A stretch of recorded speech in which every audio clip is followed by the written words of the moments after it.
This is the light I It's have. coming live in a sec. Okay.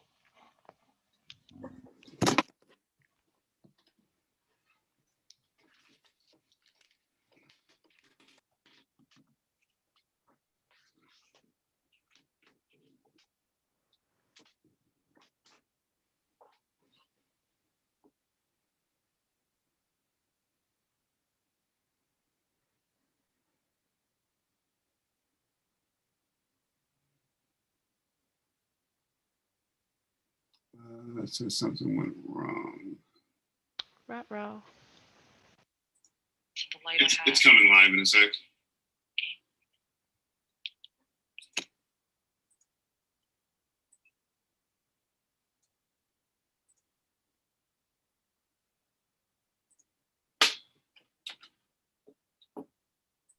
All right.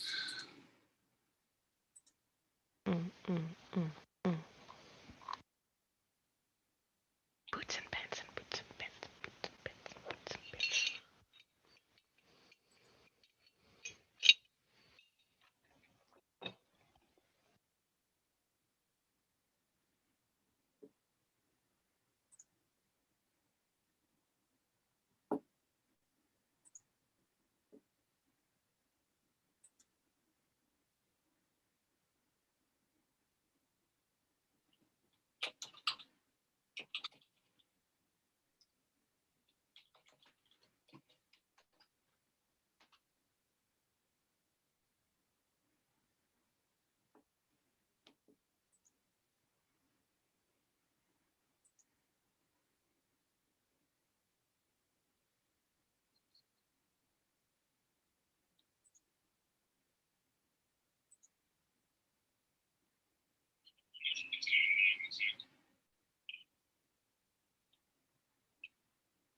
The audio okay?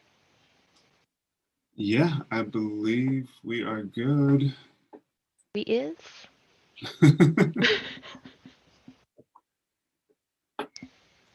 Let's see.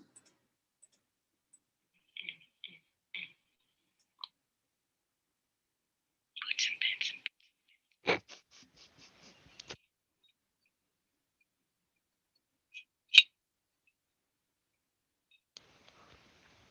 Cool. Yeah, I think we are all gravy as the, well, I don't think anybody says that anymore except for me.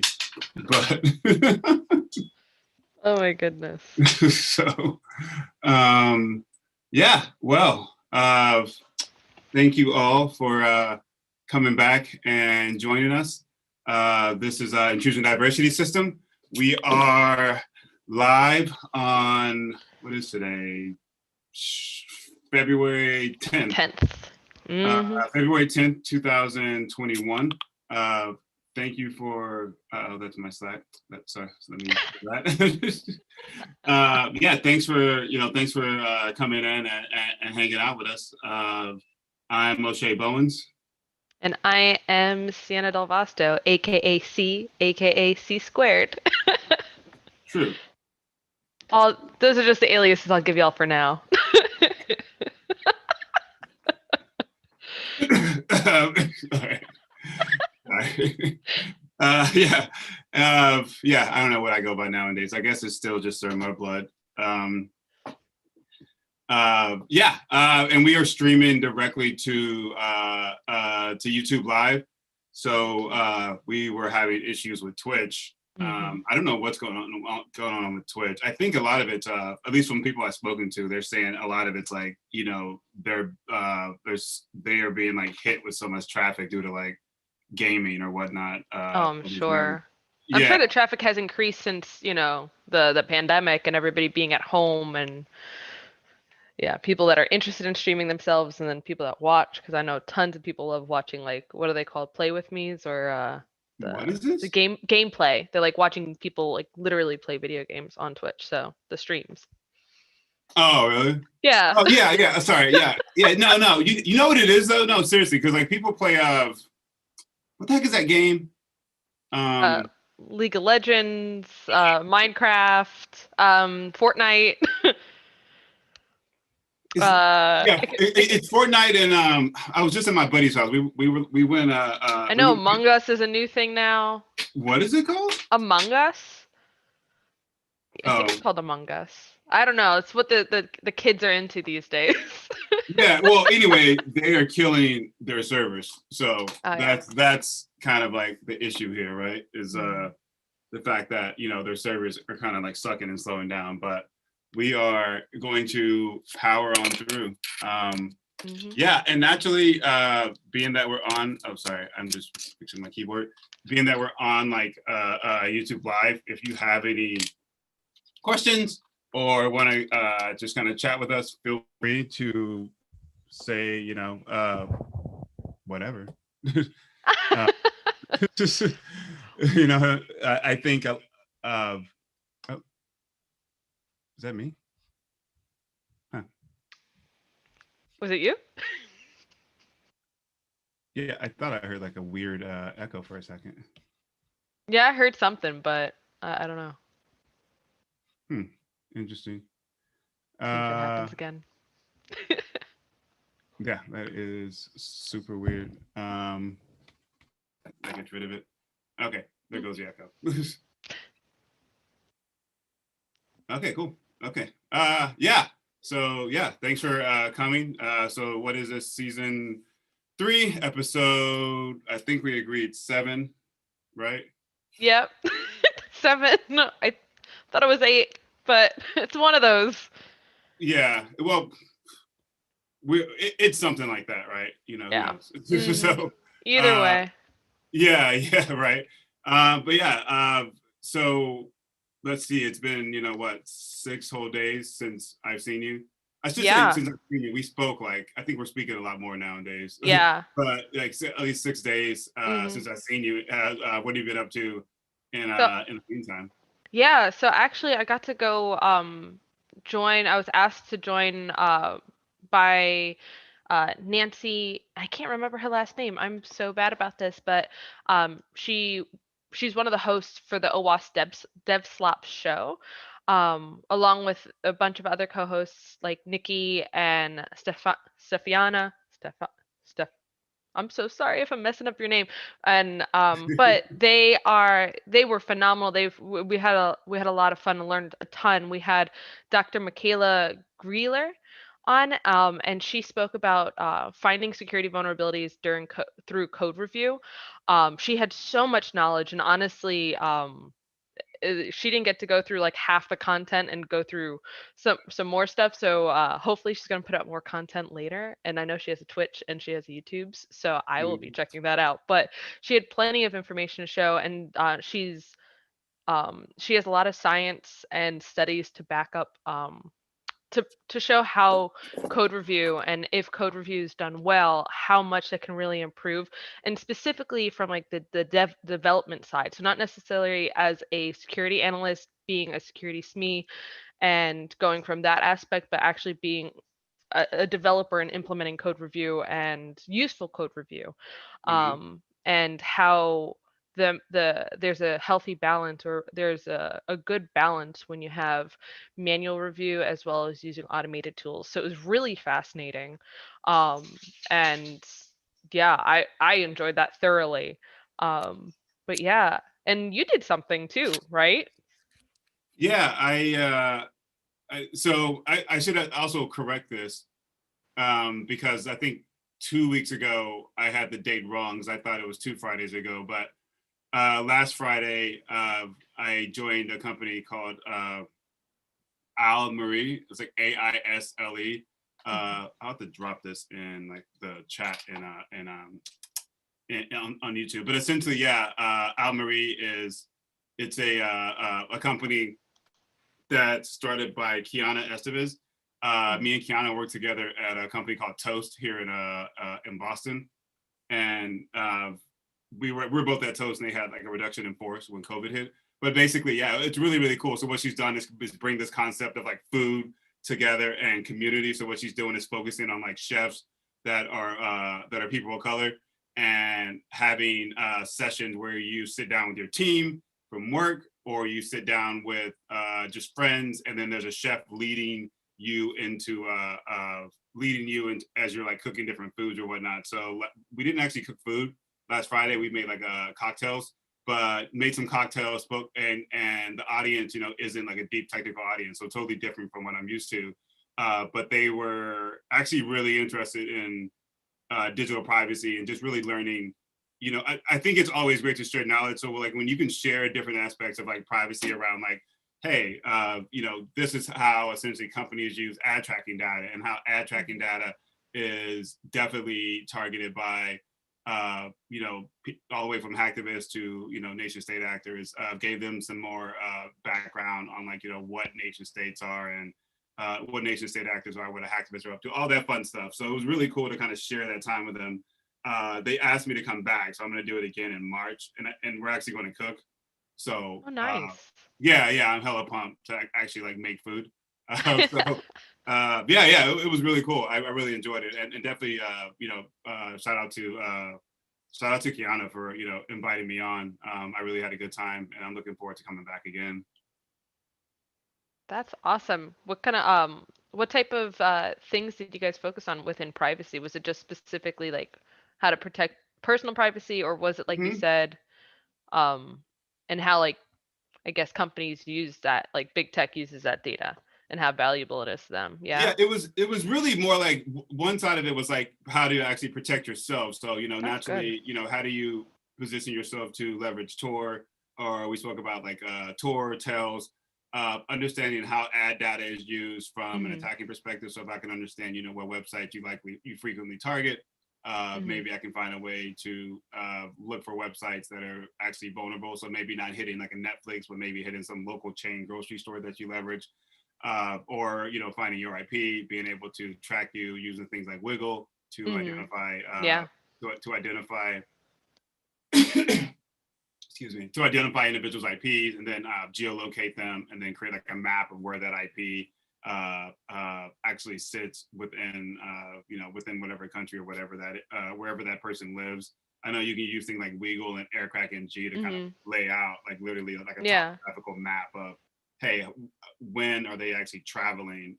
When are they Mhm. away from home? If I can get if you can obtain someone's cellular phone, if you can get those types of identifiers, Mhm. it's not that difficult to ping those towers and get that data. You can literally map out, and it's kind of creepy, but yeah, you can legit map out someone's like Yeah. day-to-day travels and I day-to-day think life. the reason why I ask is I think it's very interesting that over at least I think, and maybe I no maybe others don't believe this, is I feel that more and more people have now been getting more interested into their own privacy and seeing how their Mm-hmm. data is being used, and how, because of how valuable it is for companies, how they need to start giving it more value. A lot of people, I feel, when you download an app, they quickly, hit okay, I agree to this privacy thing, and you might be, accepting an application that is asking for, your call logs, and is asking for camera access,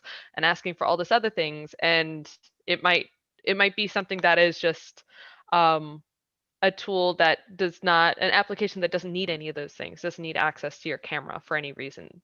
So um in India, I'm trying to think what the act is called. I'm gonna have to look it up. So there's an act that was passed in India where essentially you're paid a stipend for. I'm not sure if it's based upon how often your data is actually shared, or the amount of data that's collected on you. If it's mhm, volume wise, or if or if it's like numbers of hops. But I do know like they have passed like legislation that you can be paid for you can be paid with as long when your data is leveraged for marketing, advertising, stuff like that. yeah, it's So oh, go ahead. no, I was just gonna say it's funny that you mentioned that, because I think it was a couple weeks ago, it was like National Privacy Day, and this org, or this group, the Cyber Collective, I had to quickly look it up because I was like, I remember it was like on the tip of my Mm-hmm. tongue. They did like a little like virtual speaking engagement, and they had oh my goodness, I couldn't find her name. But her first name is Brittany. I'm really bad about getting people's full names. But yeah, it's funny. In my past, it was always like, remember everybody's just first name. Don't worry about their last name. Now it's like, I feel like I'm being disrespectful. So I mean no disrespect, but her name is Brittany. She's an she studied human rights, and she was part of. She actually worked at Cambridge Analytica, and she was part of that movie, that documentary. The one with the red hair, or pink hair. It was I think so. Red or pink? Yeah, I remember. Yeah, when she actually spoke and she was talking about, how one of the ideas is to create like sort of like a data wallet for people.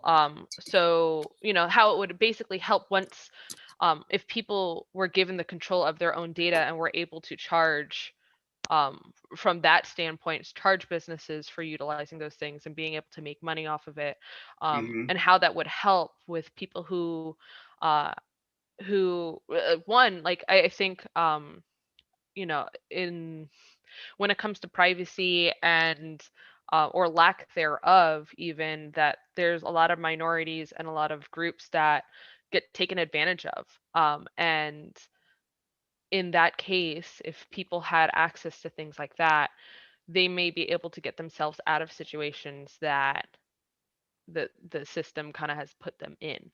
Mm-hmm. So it was just interesting how they were talking about data wallets, and I think it was a good idea. And she went into more of it, and I don't know if they recorded that talk, but if they did, I will Yeah, she throw was that. in that Netflix special Yeah, on what was it called?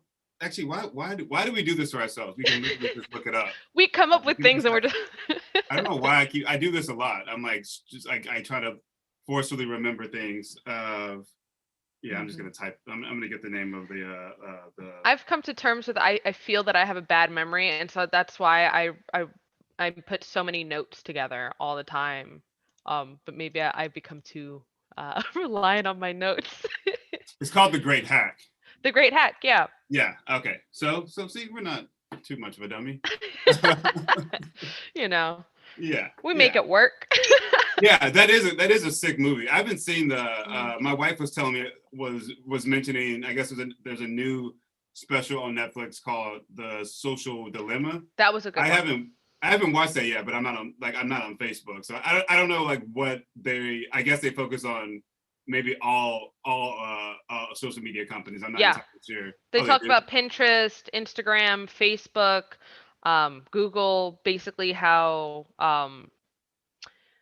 there was one guy, and I think he actually worked at YouTube, and he had helped create like the algorithm that helps, Mm-hmm. do those like auto playlists for you and try to like figure out exactly what you might be into, and then, or could be interested in, and falls down those rabbit holes. And I think he had mentioned that it basically became like a bigger monster, and it was like essentially like it just, I took on a life of its own. But it really explains and put into perspective, to, I feel, to people who, um, may not be as technical or might not be in IT, but see how, one, how social media can be addictive, and how, it really can give this. I'm gonna leave it with that before I start going into the whole thing. But it shows how addictive social media can be, and how dangerous, I'll say, it can be if you're not conscientious of certain things. Definitely recommend it for sure. So if you haven't seen it, O'Shea. No, I have not. But granted, I will. you're in the field. But like I think it's such a good thing. There's another, in regards to privacy, there's this book. I actually have it right here. The Smart Girl's Guide to Privacy by Violet Blue. There's the last name I got because it's right in front of me. That one, is a great book, and I recommend it to like a lot of family and friends who are interested in their own privacy, and kind of doing like a security assessment of like checking out Mhm. what their presence is and whatnot. And, um, Violet, she kind of frames it around, um, specifically for females, but I really think it's applicable to anybody. And because I think a lot of these things are very important, and she provides plenty of resources on how you can kind of do your own self-assessment, whether it's Googling yourself and tracking down where certain data is, how to shut something down if, you become a victim of, a victim of either like not necessarily well internet bullying or internet stalking or revenge porn of Mhm. like those that nature, and it's a really great form of resource. So um That's kind of creepy, but yeah. yeah, no, it's crazy. There's so many things out there. I've seen um plenty of there's been a rise in that, and the people actually acknowledging that that does happen, and it's the been very interesting. But yeah, anyways, No, I'm I going mean, down no, that rabbit hole, which that's a whole nother thing about, sex tech and all that. But yeah, Caitlin Bowden is really. I know she talks a lot yes, about that.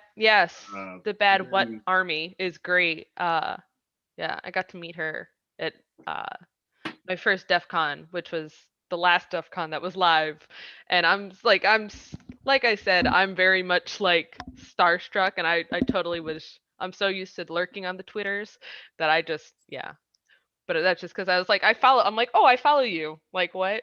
Like, I mean, I feel that way with a lot of people. So I'm yeah, just I a mean, weirdo. yeah, I mean, But hey, there's anyways, nothing I wrong with that. love I the mean, stuff that she does is phenomenal, especially in that true. field. No, And no, that's hella true. Yeah, I think she's a beast. mhm. Yeah, she does like some amazing work, and I mean, there's a lot of people doing things that aren't, um, I guess that aren't necessarily for fame, right? Like Mhm. I know I was ranting about this earlier today, but like this is why I kind of feel like there's so many different ways to kind of share what you're passionate about, and then there's also Yeah. so many different ways to have like an impact, right? So that you can have an impact, with social justice. You can have an impact with Mhm. actual real criminal justice, right? You can have an impact with mentoring. You can have an impact with sharing your tools, Mhm. and all of these are like great. Like I think they're all like sick methods to kind of get you out there, right? Like if that, Yeah. I know that maybe that's not the best way to frame it, but like to really get yourself kind of out there. And then I think that's why I get so like I upset think with, it's a positive way to make an impact with actually like with good value to others, and you're yeah, helping others, and you're kind of you're contributing. That's how I look at it. For no, yeah, sure. I think that's totally true. I think that's why I get so upset with like when I see like those cyber consultation things, like when I see like people charging someone to like learn how to get into security, like that drives me. I'm gonna pretend we have kids listening, so I'm just gonna say effing. But that drives me crazy when I see that stuff, because like Mm. I think there's so much information out there, and this is I'll try not to dive too deep into this, but I think there's enough information out there that like if you're curious about getting into security, one, a field that likely requires some bit of a curious mind, investigative mind, kind of outside the box thinking mind. If you don't, if you're not taking steps to kind of like brush up on, not even brush up, just introduce yourself to different areas of security, that's probably a bad sign, right? Like, and I don't mean this to be like harsh, but I mean like if you are, it's like when I speak to someone, they're like, I have an interest in cyber, and it's like, okay, cool. Like, what have you done? They're like, oh, I don't know where to start. I was like, what did you Google like cybersecurity? Like, did you Google? They're like, oh, I looked at like what hacking is. You always get that, but I feel like a Mhm. lot of the times that information, not a lot, but anytime that information is available to you, unless you're behind some like communist country and there's a massive Yeah. quote unquote great big firewall. But I think majority of the time that information is available to you. So uh and there's so many people in the field that are willing to like talk to you just person to person, right? Or speak to you Yeah. in person. So the idea of someone like charging Just money, the kind of mentor, not even necessarily mentor, but kind of yeah, tell you like this is how you should start. I definitely agree with that, because I think, like you're saying, there's so many people. I have not met one person in cyber that when I've asked like to like for some sort of knowledge, or I've asked them any questions, anybody shut me down. And right, I don't think I've ever actually shut anybody down. If anything, people that I've come into contact with, and I'm sure you could say the same thing, that are passionate about this field get overly excited to share their knowledge with you when you share that you're interested in it, and that not only that you're interested, but you're passionate about it, and you really mean it. Yeah. I was reached out recently by a former somebody I used to work with in my past life that is interested in the field, and they did some studies and whatnot, and he told me what some of the stuff he was doing. I must have overwhelmed this kid with so much, and he's not a kid. I call people kids, but I must have overwhelmed him with so much information because I'm so excited to bring somebody else into cybersecurity. And I think that like there's so many professionals out there that are willing to help and not not necessarily charge you for their time. Yeah, There's and there's a whole nother thing if you're trying to consult for something else. Um, like a true like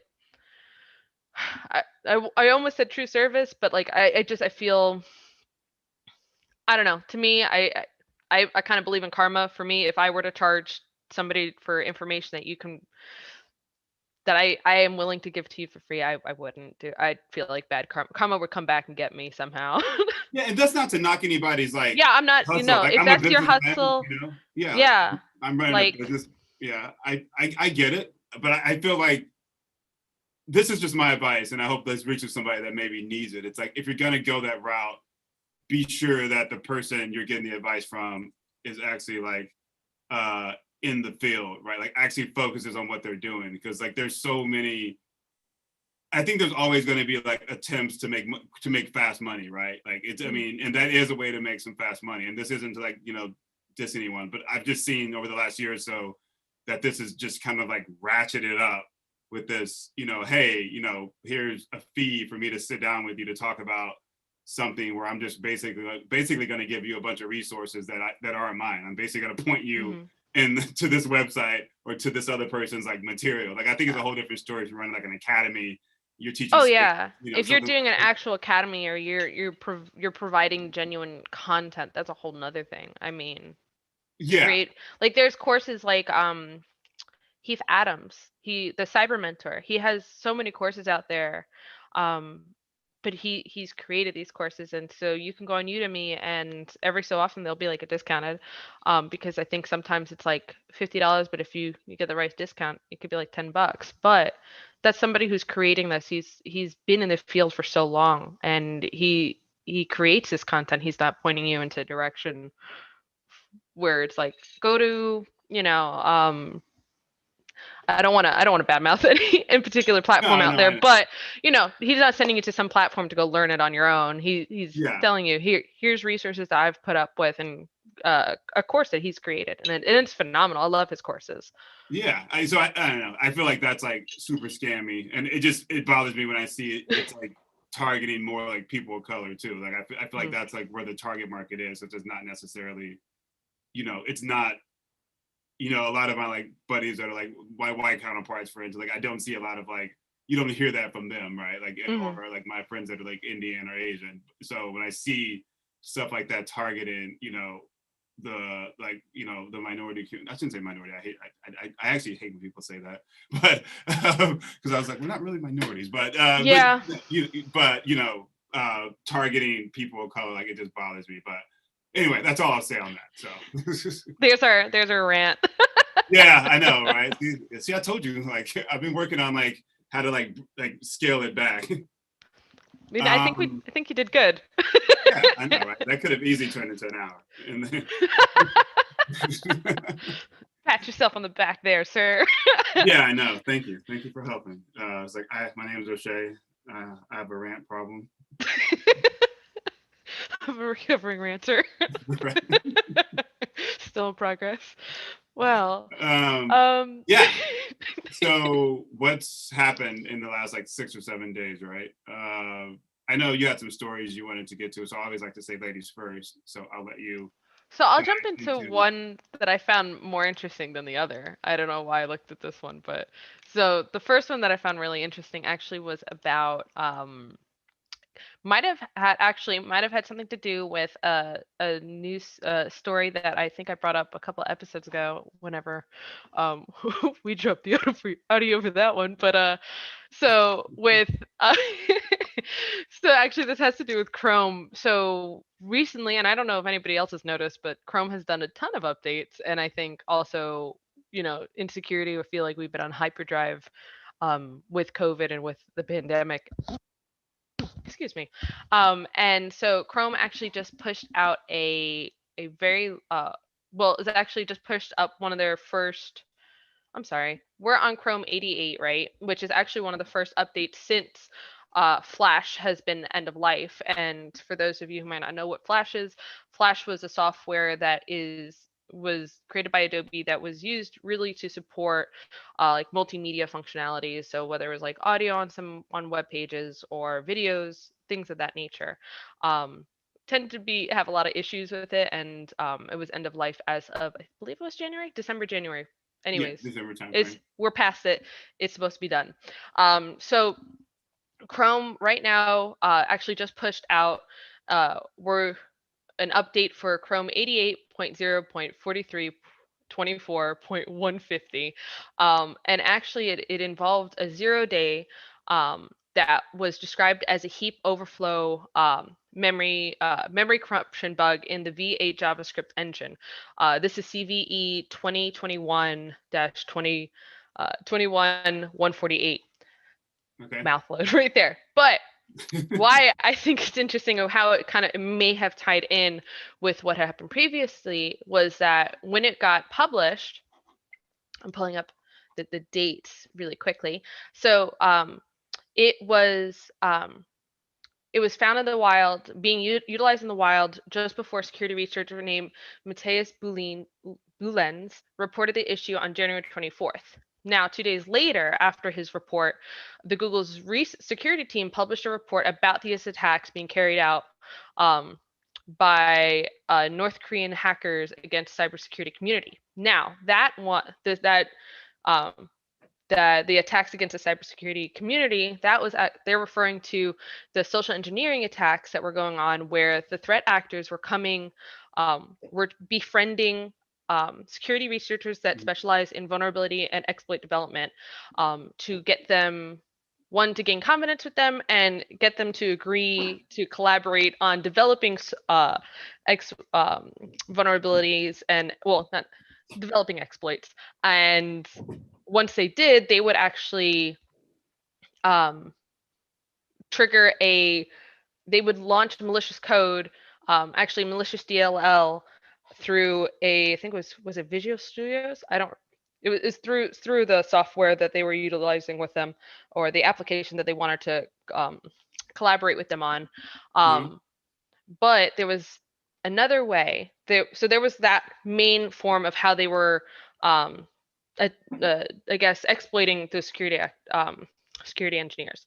Also, in that during that time, not only were security researchers being exploited through that attack path, but some were saying that the threat actors, they would put these blogs up too, right, to show that they're, hey, we are, like, that we're security researchers, we posted this blog about this vulnerability I had, here's a POC, and they say, like, check it out on this blog. And so the security researcher would go to this blog, and somehow they said that they would then um, their computer would then be exploited.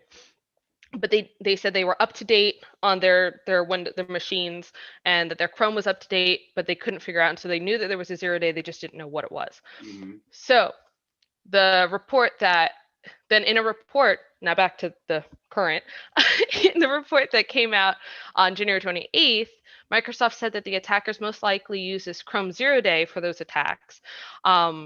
And that a South Korean security firm then also said that they discovered Internet Explorer 0-day that were used in a similar attack as well. Now it hasn't been confirmed that the CVE 2021 to 1148 0-day was utilized in the SE attacks, the social engineering attacks against the security researchers, but because due to like the proximity, it's kind of like, hey, it seems like this is the one might have to do with the other. So I thought that was interesting, because actually when I had started looking at this, I didn't think that would connect. So it was interesting. It felt like it was like a twist in the story. So that was the interesting story that I found. that was this week, but Didn't they that, attribute that to North Korea? yeah, they did. And you know what? I should have looked at it before because I remember you asked me how do they identify that it was North Korea, but I don't. It's not. It wasn't in the article. Oh, yeah, it was Visual Studio, in that application. That was one of the ways. But yeah, it might have been in the Google's tag report Mm-hmm. as to how they identified that it was North Korea, because I doubt that they're gonna name a nation state without evidence. Yeah, and I think the North Koreans are pretty. They're active, but they are like narrowly focused on. It's mostly financial, right? Like if you look back when Yeah. Lazarus Group was kind of going bananas. What was that, like 2000? I want to say 2000. What? When did the interview come out? When did that The movie come interview, it out? wasn't. It wasn't in 2007. It must have been the interview. Yeah, around that time. 2014. Yeah. So from Like, 2014 up until like really, I guess until maybe this, right? Like there was like I'd say there was a low period from like 2019, 2020 kind of, right? Because what you saw with them was like a lot of financial crime motivated, I'm sorry, a lot of financially motivated campaigns going, because you saw Lazarus was more like, I think that was more nation state pride, because the interview was their yeah. yeah. So if you haven't seen it, check it out. It's a crazy movie. It's actually pretty funny too. Yeah. But then you saw them go from like the interview hack, right, which they didn't really there really wasn't a financial gain there. That was really to embarrass Sony, because they published a bunch of emails that they own from their servers. So not only did they publish the emails, once they received the emails, once they propagated throughout that environment, they destroyed pretty much all the servers there that were in play. So it took Sony a while to get back up and running. But after the Lazarus hack, you saw them shift to the financial side of things. Yeah. And then that Bangkok, was it? The Bangladesh Bank? Yeah, the Bangladesh Bank. So I was just about to say, I know Darknet Diaries, Jackery Cider?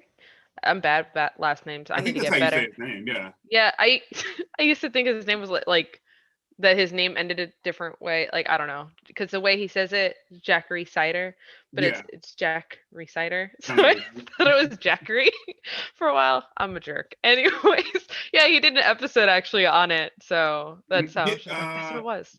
Yeah, on the Bangladesh Bank. Yeah. You saw them, because they went crazy. I mean, not went crazy. That attack was elaborate, because it was elaborate because it spread across like 3 continents or something like that. Like it went from a bank in India to something in China. China was involved too, or Taiwan. I think what they were stating was like the North Koreans went into China. Yeah. Then pulled off the hack in China, because essentially what happens when they hit the bank, they triggered money transfers.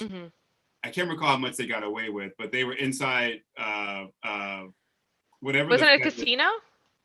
What's that? I thought it was a casino. That's kind of where they. Well, they dumped the money in the casino. Yeah. So they triggered the wire transfers, and then they triggered like multiple wire transfers, but only a few got through.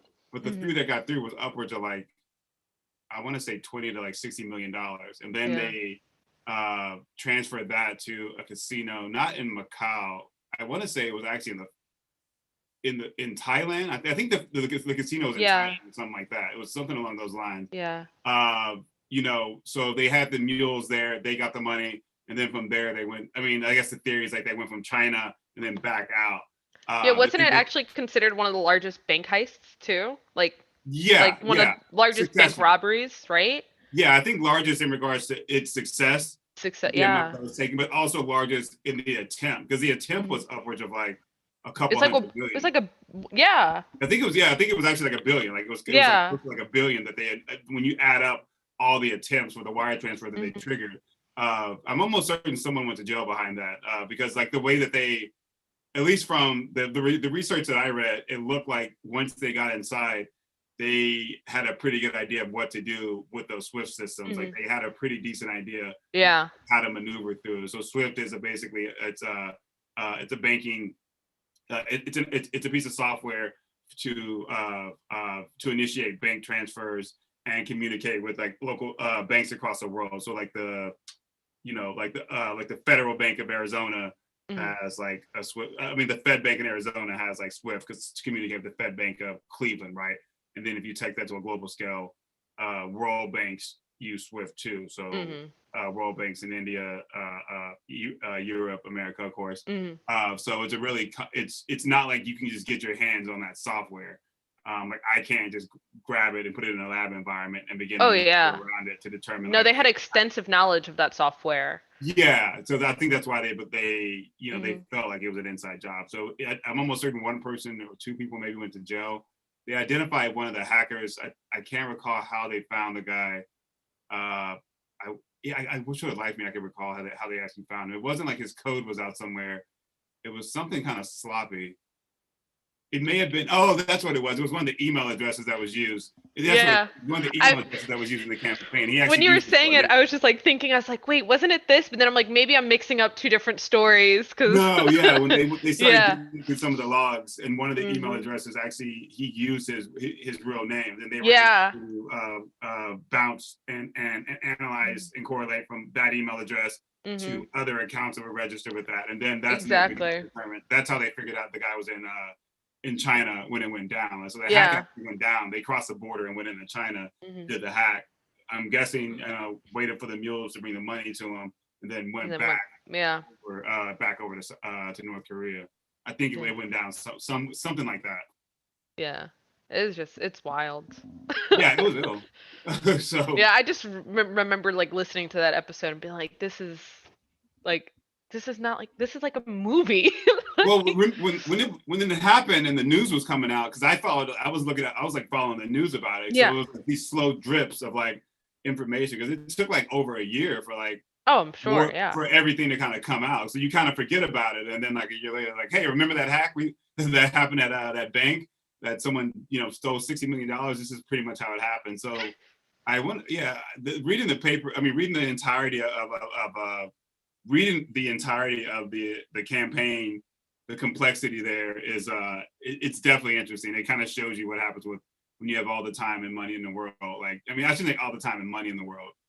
They did that if I remember right, because I think we placed sanctions on North Korea, so they kind of said screw it, and they've been like the one country that's when it comes to fin actors or financial actors from a threat intelligence perspective or from a threat actor perspective, they are like the primary like Mhm. the poster child of financially motivated actors because like Yeah. what do you do like what exports do they have, right? Like they Yeah. don't really export a lot. I can't. I mean, I'm not trying to be like like rude. I just can't think of anything they actually export.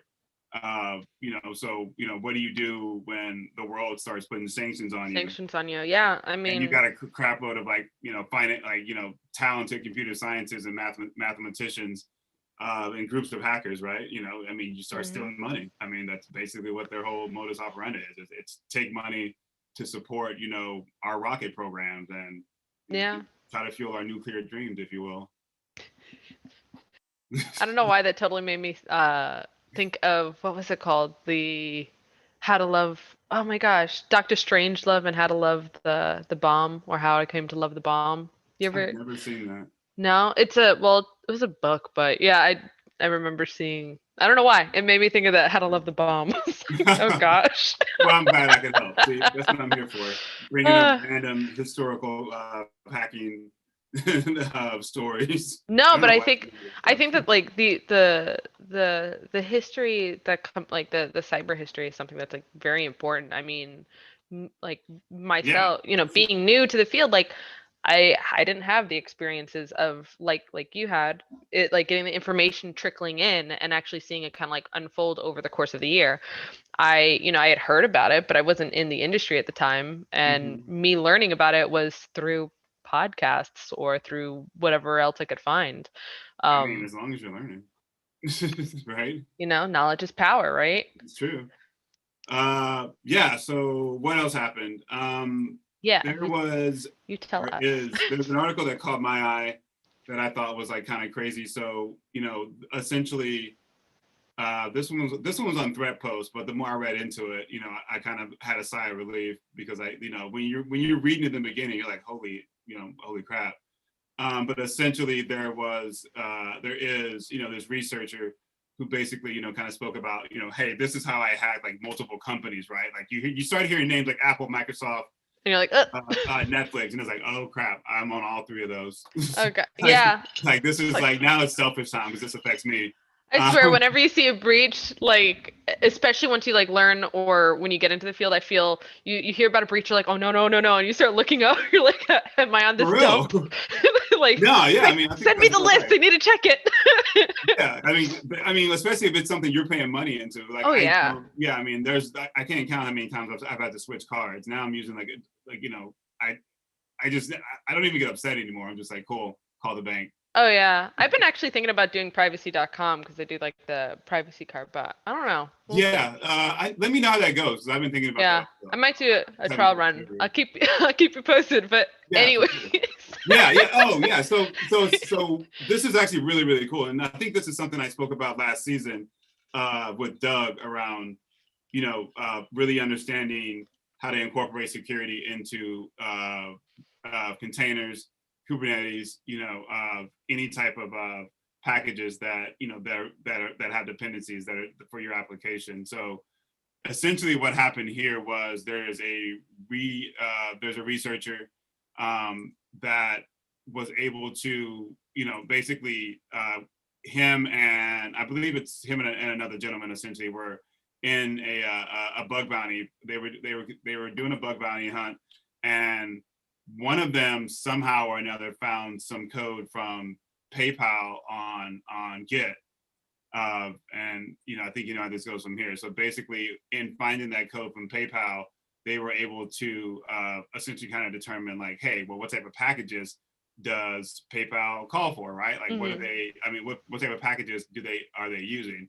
And so, in learning that, they were able to like pretty much narrow it down to npm or Node, sorry, Node and Python. So using pip, which is like what does pip stand for? It's like Python package index or something like that, or yeah, Python package index. It's funny. I And just kept thinking of the command. I was like, pip install this. yeah, I know, right? Yeah. That's not the And definition. yeah, no, I mean hey, you do what you gotta do. Especially yeah, when I think there's no shame in admitting your memory is not the greatest. Like I have no problem with that. I'm like I all the time. Like there's too much stuff going on in my life to remember like everything. But what really makes this interesting, so when you think about the supply chain attacks, especially everything that's gone on with FireEye, so breaching one company and then finding a way to tentacle out or break out and get into the system of another company. So what's really, really crazy here is essentially what this individual was able to do was, okay, I recognize that they use this specific Node package, right? So what happens if I'm able to inject malicious code into Node and they call for that particular package? What happens if I'm able to exploit their perimeter security in that manner, right? So you're essentially going around really, I don't know, around or under, however you want to categorize this, but around traditional perimeter defenses, right? So EDR or firewalls or web app firewalls are kind of out the window now because it's specifically packages that are relevant to your DevOps duties and app development, right? So that's something that is being deployed into maybe a container, or that's a part of the pipeline from package to package to execution to bundling of new code to pull requests. That like the whole. I know that's not the entire DevOps lifecycle, but thinking about it from a pipeline perspective, these are tools that are integrated into your company for building applications. And so what happens if someone's able to exploit one of those? So what it looks like this dude was able to do, I gotta find his name, but essentially it looks like from what I read, getting a hook in with by placing malicious code into a node package, from the node package gaining access to an engineer's machine, from the engineer's machine. Wow. So now you're behind, firewall, you're on the actual box, but, they don't really mention any type of EDR or NDRs, endpoint detection response. They don't mention any of that as a part of this equation, but I'm thinking about this purely from me as a defender. I'm hoping that EDR catches something kind of beaconing out, but the way that the guy went around this was essentially thinking about, okay, I know I need to communicate out because he wrote a piece of code which basically provides system information, which isn't uncommon to a lot of pieces of malware, right? Like you land on a box, your script automatically runs like a uname or uname tech. Yeah, you want to know where you're at, what you got. Yeah. Your objective is to figure out, what type of system am I on? What version is this? Can I get some networking information? Can I understand, can I get the IP scheme? Can I get the IP ranges? Can I really understand, where I am and how I can break out? And the breakout is usually where I focus a lot on like the initial outbound communication. Like when I work with companies from coming in from an incident response perspective or helping build out more defense in depth type of practices, especially around investigations time, I'm focusing on like the initial outbound communication. That's something that I always try to aim for, looking for those unique IPs that are called, looking for weird protocols that are hit, looking for weird packet sizes for these particular systems at these particular times, like creating baselines to look for that weird crap, right? And that's essentially what this individual was able to do. He basically used DNS to exfil his traffic. So basically, pumping data, hex encoding data into packets, and then making DNS query calls. And then as that information is returned, you can begin to really understand, like, hey, you have to decode the packet, of course. And once you decode the hex encoded packet, you can really get more system information and start to paint. This is not a one trick pony. Like this is going to take a lot of time to continuously call out, to beacon out, to have those hex encoded packets and begin to map out, where you are in the network, and begin to plan the second phase of your attack, right? And typically that second stage is really to run some type of arbitrary code so you can get remote access, right? So you have a hook on the machine. So you have persistence, yep.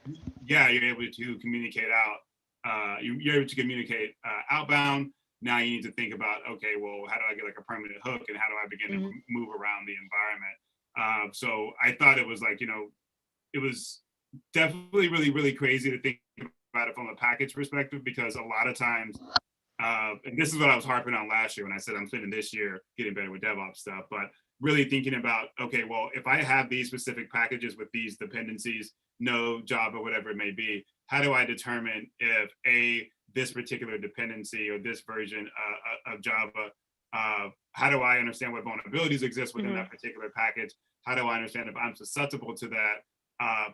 Moving from a vulnerability management perspective, which I think is super, super important, because that's really the only way to kind of tackle this. So I think about it in three different buckets. One is the vulnerability management side of thinking like, hey, what the heck is going on with this particular package, the dependencies that we need. And then the second side of this is really thinking about, okay, well, how can we begin to identify what is normal traffic for this specific container, right? So when I spin up this container from Kubernetes, from Jenkins to Kubernetes to ECS or to AWS or ECS, whatever it may be, when that container is spun up within AWS, what is the normal activity? What processes are spun up? What communication should occur on that box? You got to determine the baseline so you can figure out what would be odd to it. Yeah, exactly. Thinking about baseline, like when things shift left of that baseline, what type of alerting do I need in place, right? And I think more companies are coming around to this. You have companies out there like Palo Alto with Prisma and ThreatStack. ThreatStack's here in Boston, so definitely a big shout out to them. I'm definitely a fan of a lot of the work they do. And beginning to focus on container security and focusing a lot more on really cloud-based security, right? Because I think when people hear cloud security, they think, well, I'm thinking about, IAM, or I'm thinking about identity access management. And it's like, no, you need to go way deeper than that. You need to start understanding what your environment looks like from from all these different parts of all these different containers that are responsible, especially, when you're using like ECS or EKS, you're just tearing down and scaling up machines. You tear it up, you tear it down, you tear it up, and bring it up, tear it down, as its usage is expires due to the amount of traffic that is hitting your site. So if you're unfamiliar with that, it's essentially the way a lot of companies that have like major amounts of traffic, think about a Netflix, they, in order to scale up, their load balancers are set or predetermined to look at a certain spike in usage and a certain spike in requests. And the more requests that come in, the more they're leveraging cloud providers, I think specifically AWS, to spin up another container or another server. And then as the request or traffic slows down, they tear down those machines. There's no point in keeping them running. Yeah. So the problem is when you start ramping up and doing this, you could potentially miss really the first 1 or 2 stages of attackers landing in your environment. And it's not easy. I'm not trying to give that impression out that it's super easy, but in reading this article, and I'll share this like on the IDS Twitter, I'll share it on my Twitter too. But like in reading this article, this article, I just thought it was really interesting to think about the attack from that perspective. And I know more and more pen testers are starting to think about, the traditional ways that I got in of just scanning and hoping I get something from like a layer 3 perspective, hoping I find some port that's open that I can attach to, or something I can knock over, or something I can brute force. Like I think that's still a relevant attack vector, but with more, I think it's like 70 or 60% of American companies operate within the cloud. As things go to the cloud, that your attack vector changes. You have to pivot. Yeah, exactly. So, beginning to understand what that looks like, I think is hella important if you're coming into this field, but also ridiculously important if you are, on the side of the ball playing defense. You're responsible for protecting those networks. Overall, the dude was able to like get into like Apple. I think it's Apple, Shopify, PayPal, and I want to say like Uber were all companies that were affected by this, and his payout was like $30,000. I'm not sure how long it took him to accomplish this. It looks like he worked with someone too, but the fact that, I'm surprised it wasn't higher, but maybe I should read more into this. It could have been $30K per company, because I know, because I know sometimes like isn't that how it works with HackerOne? Like each company you get into. Some of them, depending on the campaigns are a little funny on each one. Okay. Yeah, I just thought that was like a crazy interesting story. I think more people should definitely check that out, especially, people working in defensive side of things. Oh yeah, supply chain in the cloud, it's where a lot of attacks are pivoting to, and you're seeing more the attack vector there's so much more because it's so not that it's so new, but it is new, but that it's being utilized so much more than a lot of the traditional means, like you said, just doing a network scan and seeing if you could find an open port or an outdated protocol or something that you could take advantage of. Yes, that still can work in some cases, but there's more opportunity in these new vectors. No, I mean, yeah. It's just wild, but and even there's more content now coming out about supply chain in relation to a lot of these attacks, which is really helpful and really it's really cool to see. So yeah, I like that article. I need to check that one out. I'll drop it into. Let me drop it on at least on Twitter right now. I was just thinking that we should post. Probably talk about this actually after, but we should post our links after with this this stream, so we can make sure we have it with everything. Because okay. I don't think I've sent my links over to you yet, but yeah. We'll get it out. Yeah, we'll get it out. Oh crap! We forgot about Share the Mic and Cyber. Oh my god! Oh my god! So I didn't forget. I shouldn't say I forgot. Well, things aren't finalized just yet, but we have things in motion. Yes. So I'll let you go with that. Yeah. Well, so if you're so what will happen is we are partnering up with Share the Mic in Cyber. If you're unfamiliar with that, I'm trying to think of the best way to explain this actually, because I participated in the campaign it was last year. This COVID thing is a mess. Like it has me thinking like it's like I don't know. I feel like it's 10 years ago. Yeah, that's what I was gonna say. It feels like it was like years and years ago. I'm like in the year 2000, Share the Mic in Cyber came out. When you were talking about the Bangladesh, the Sony hack, I was like that wasn't that long. I mean, it was a while ago, but it wasn't that long ago. But it feels like that long ago because of yeah, like 2020. straight up. So just so you have an idea what's coming next, and you'll see more episodes for this later on during the year. I mean, in the month, especially celebrating Black History Month and celebrating women in security. Share the Mic in Cyber is essentially a campaign that was started by Lauren Zabirik and why do I always forget Camille's last name? Camille's last name is. We're on a roll. I know, right? I know. We are horrible hosts. No, I'm joking. Stewart. Okay, yeah, Camille Stewart. Camille Stewart, yeah. Yes. So Lauren and Camille essentially created it's an awesome idea. So what they've done is essentially created a movement in which individuals, people of color in cyber, are highlighted and celebrated by their counterparts or their peers in security. So what you see is the combining of the linking up of people of color and like their white or Caucasian peers to essentially, and it doesn't have to be white or Caucasian. It's ideally people that have a bigger platform than you that focus in your area. So for instance, I love Differ. That's been a big part of my career. So I was tailored or not tailored. I was synced up and paired with Philip Wiley, who's like a beast and Differ. Love him. I think he's full time with Sands now, but he's a Sands instructor around Differ. So it was really great. So basically, what happened was I basically shared my story with Phil, and Phil echoed that, echoed parts of my story through his platform. So giving voice to O'Shea through Phil.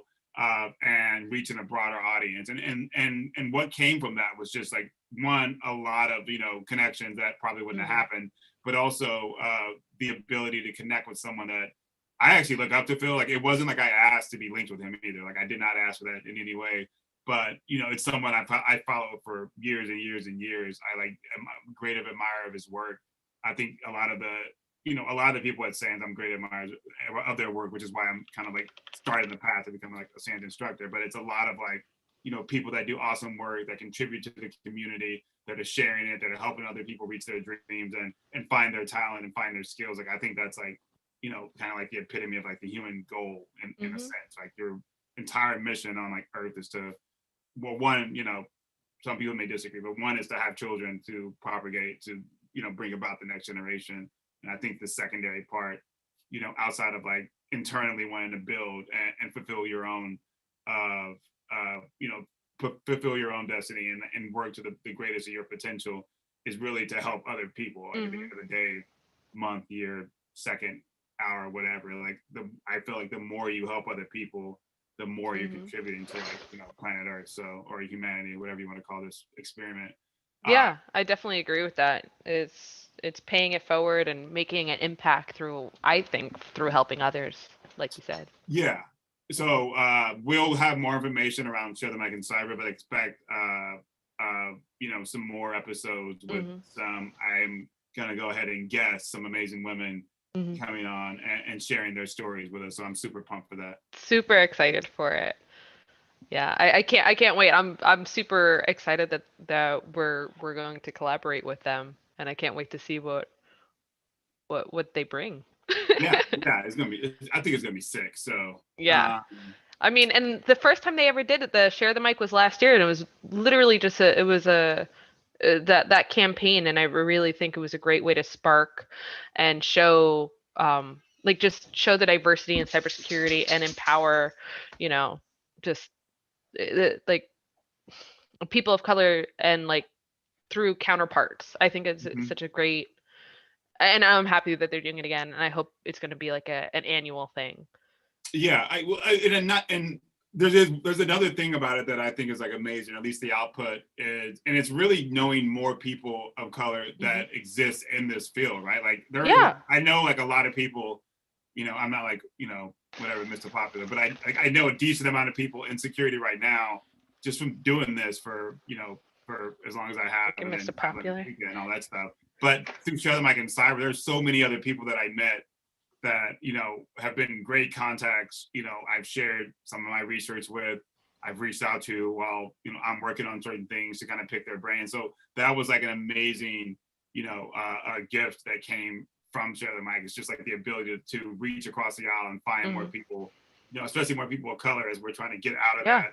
I think it's like 3% is what we make up of the entirety of the cybersecurity labor force. Maybe it's 4.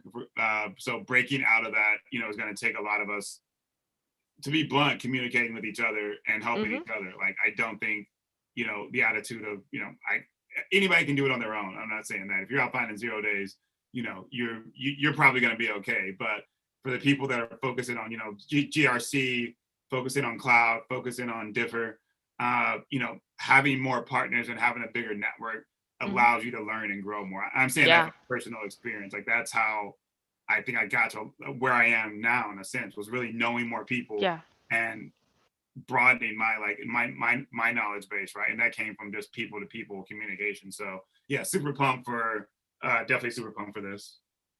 Yeah, I'm so excited.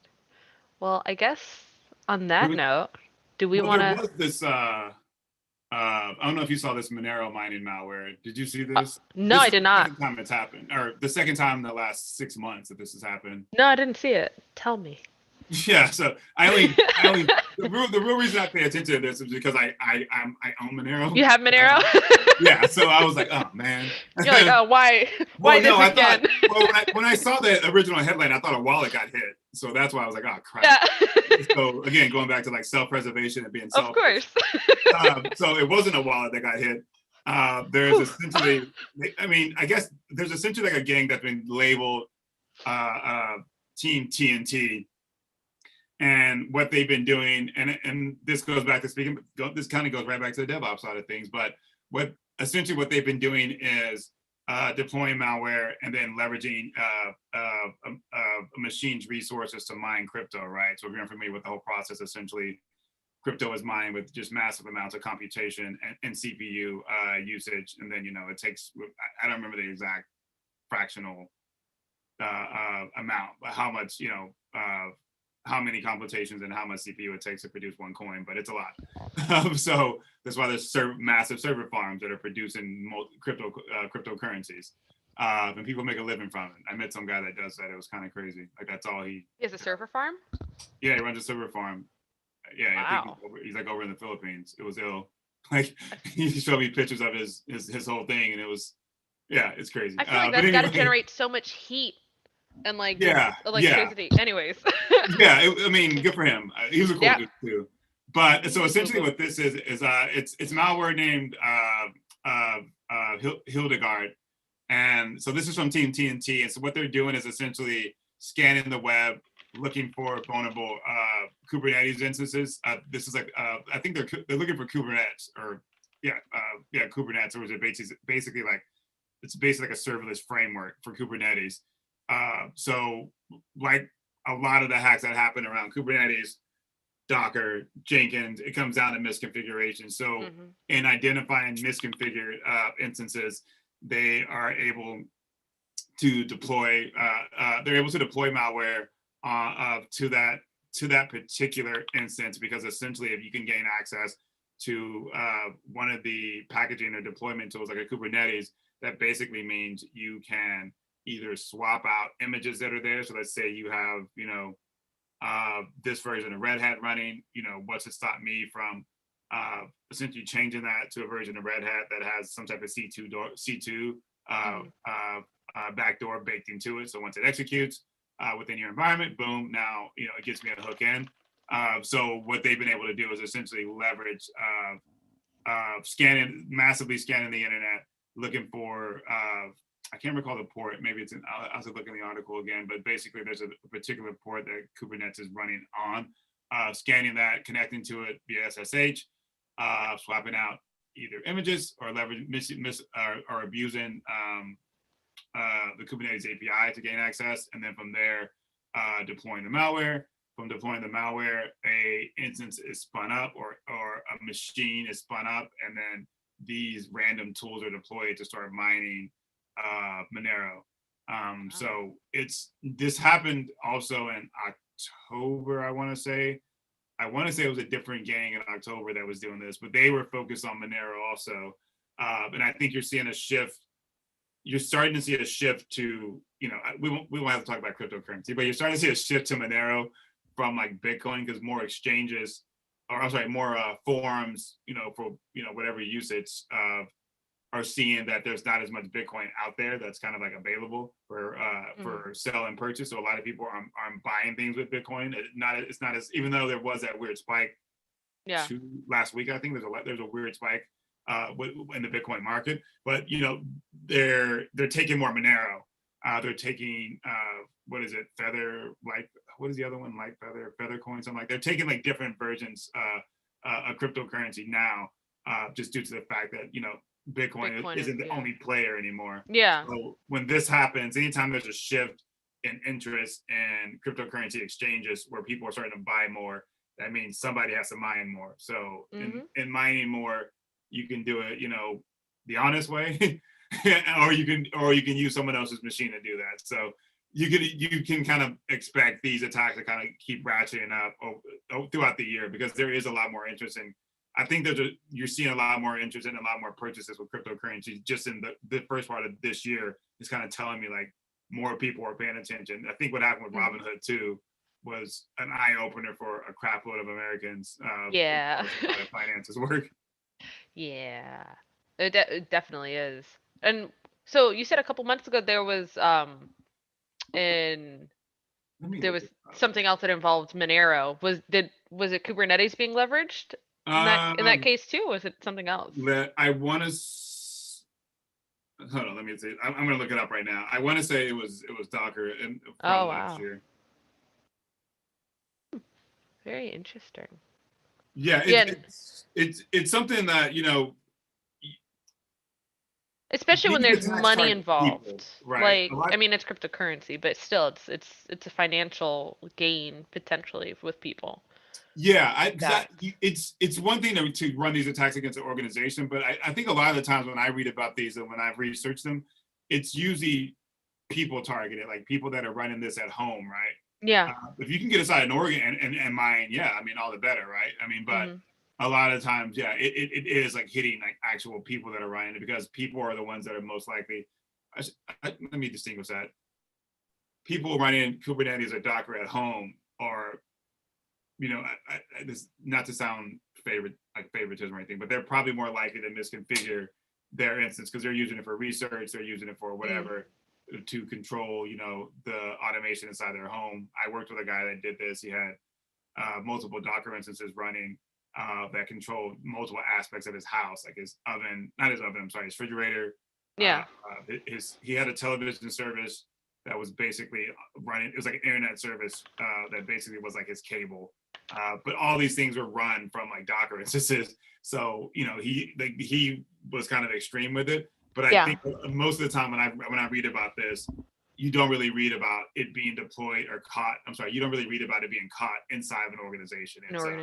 It's users that have just deployed it, toyed around with it, misconfigured it, left default passwords there, didn't change default ports. That's Docker or Kubernetes.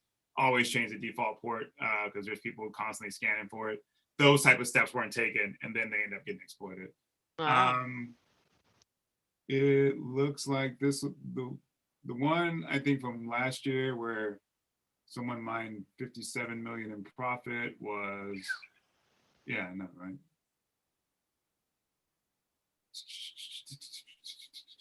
Where were you? Tell me. It is not.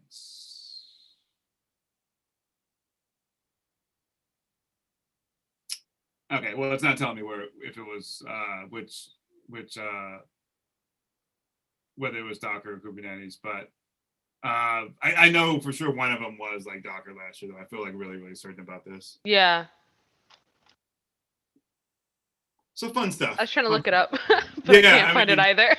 well, if you just type in Monero mining malware, there's enough stuff out there that you start to get a gist of what's going on, and where cyber actors are actually, focusing efforts, right? Like I just like to know where, in my mind, like as a defender, and on my quest to become like a better defender. I don't know, it's kind of like the samurai warrior, like you may not be the best, but you continuously want, in that effort to become like great and become the best, like you just keep getting better and better. I probably will never be the best defender in the world. That's probably not even a real thing, or a realistic goal. But I like to learn as much as I can about different attacks, where they're occurring, how they're occurring. I may not ever put my hands on this piece of malware ever, but at least understanding what the heck it is can be helpful, not only in conversation. Yeah, because you might come across something that's using a similar technique or is leveraging a resource in a similar manner. So, and I mean, even though because I feel the same way. It's like, but in that same breath of maybe may never be the best. I hope that I'll at least be better than I was the day before. Doing those things, as you're constantly growing, you're constantly learning, and you'll be better than you started. So I think that's the human condition. And Tom Brady said, I'm pretty sure Tom Brady said this after he won the Super Bowl. Did he? My wife's obsessed with this dude, so I don't watch football, but I was like, that was a crazy game. But anyway, I think I watched like maybe 5 minutes of it, but he does say something along those lines, like it's not about being the best. It's like on your journey to be the best, you just get better and better, and then the results show themselves the more you put into it. So I think the same thing in cyber. That's why I kind of like get annoyed when they come to me like with this, make my career for me. It's like, you're gonna have to do a lot of work, young man or young woman. Like, you got a long path laid out in front of you. So best of luck. Like, I'm always here to help anyone to the best of my abilities. I'm a human. Yeah. I have to eat and sleep, but you can't create. Yeah. Yeah, but no one can do it for you. So on the path to become the great cyber warrior. Get there. So I think we're gonna wrap it up for tonight. For what was it again? The 10th of February, 2021. Yeah. That sounds right. Yeah, I know. I feel like we should depart with some wise words, but I think the path to perfection, speaking around that, was I think that's credible, but I don't know. Yeah, I think we left some good nuggets. Yeah, I think so too. I'm satisfied with that. Been better with this stuff, man. Well, cool. Well, be sure to tune in next week. So that's next Wednesday, 7 p.m. Eastern Standard. We'll be sure to have the chat feature up too. We just kind of didn't think about it today, but we'll be sure to get the chat feature up so we can actually communicate with more of you. If you have any questions or you want to reach out to us, definitely feel free to hit us on IDS Podcast on Twitter. On Twitter, I'm at Sir Mudblood. And you can catch me on tweeters as C squared right there. So spelled just like that. So reach out to me. You can catch me on LinkedIn as Sienna Devasto. I'll be a little bit more active on that. But in the meantime, I look forward to doing this again next week. Yeah, for sure. Thanks for joining, everyone. Stay safe. COVID free. Enjoy long weekend. Later. Oh, yeah. Bye.